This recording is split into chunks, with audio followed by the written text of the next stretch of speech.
आपण बघत आहात AKP न्यूज मराठी. आपला आवाज आपली ताकद.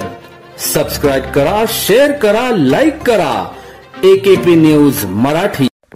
नाशिक शहराच्या गुंडाविरोधी पथकाने दिनांक 7 जानेवारी रोजी गंगापूर पोलीस ठाणे हद्दीत टवाळखोर इसमांवर कारवाई करत असताना गोपनीय माहितीवरून कवडे गार्डन बालाजी मंदिर रोड गंगापूर गाव येथे सापळाला रसद सनी संजय कटारे वय 24 यास 31,000 रुपये किमतीचा देशी कट्टा व जिवंत कारतूससह जेरबंद करीत पुढील कारवाईसाठी गंगापूर पोलीस ठाण्याच्या ताब्यात देण्यात आले आहे.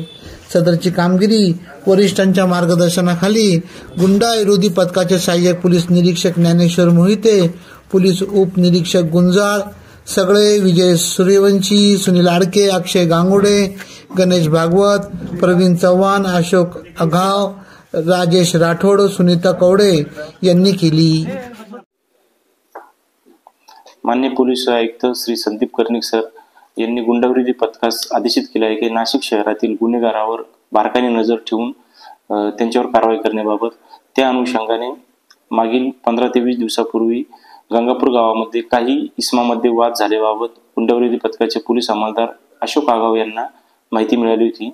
सदरच्या माहितीच्या अनुषंगाने आम्ही सदर परिसरामध्ये बारकाईने लक्ष ठेवून गुन्हेगारावर नजर ठेवली असता आज रोजी आम्हास सनी संजय कटारे या इसमाकडे गावठी कट्टा असल्याबाबत माहिती मिळाली.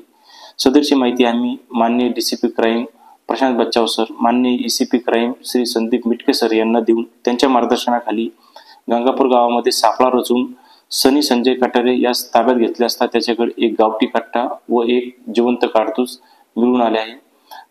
त्यास ताब्यात घेऊन गंगापूर पोलीस ठाणे येथे गुन्हा दाखल करीत आहोत. AKP न्यूज साठी ब्युरो चीफ अनवर खान पठाण, नाशिक.